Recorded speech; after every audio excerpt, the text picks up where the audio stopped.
Alhamdulillah, assalatu wassalamu ala rasulillah wa ala alihi wa sahbihi wasallam. Bagi kaum muslimin yang tetap ke masjid, padahal Anda berada di daerah rawan wabah, karena sudah ada beberapa korban COVID-19 di daerah Anda.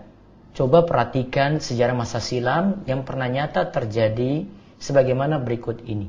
Ibnu Hajar al-Asqalani rahimahullah menceritakan dalam Badlu al-Ma'un fi Fadli at-Ta'un, halaman 329. Aku coba ceritakan.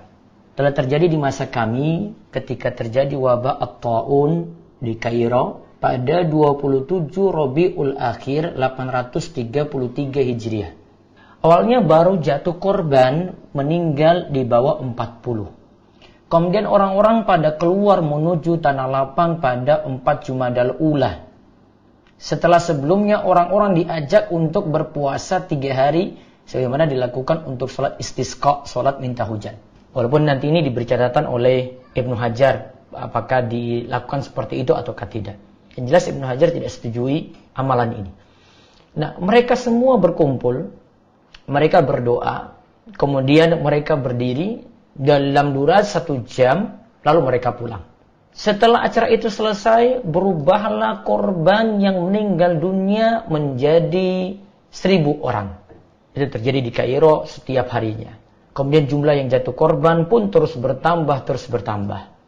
Nah, sebelumnya Ibnu Hajar al-Asqalani rahimahullah mengatakan, ya, di kitab yang sama ini ya, adapun kumpul-kumpul untuk mengatasi wabah sebagaimana dilakukan, maka seperti itu termasuk bid'ah.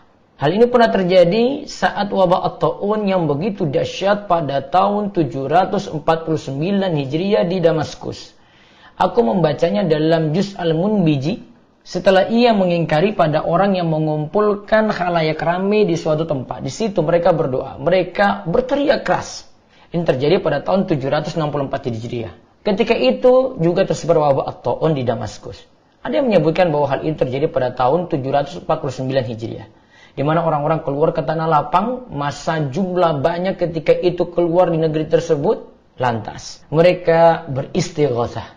Minta dihilangkan bala. Ternyata setelah itu wabah tadi makin menyebar dan makin jatuh banyak korban, padahal sebelumnya korban tidak begitu banyak. Nah, sekarang pelajaran pentingnya apa? 1. Segala sesuatu harus berdasarkan ilmu. Kita beribadah bukan berdasarkan semangat semata. 2. Kadang maslahat kemanusiaan lebih dahulukan dari maslahat keagamaan. 3. Harusnya yang ditimbang-timbang dalam ibadah adalah kaidah dar'ul mafasidi muqaddamun ala jalbil masalihi. Menolak mafsadah didahulukan daripada mencari kemaslahatan. Semoga jadi pertimbangan. Kami yakin Allah akan berikan pintu hidayah pada kaum muslimin sekalian. Silakan menyebarkan ilmu ini pada kaum muslimin lainnya.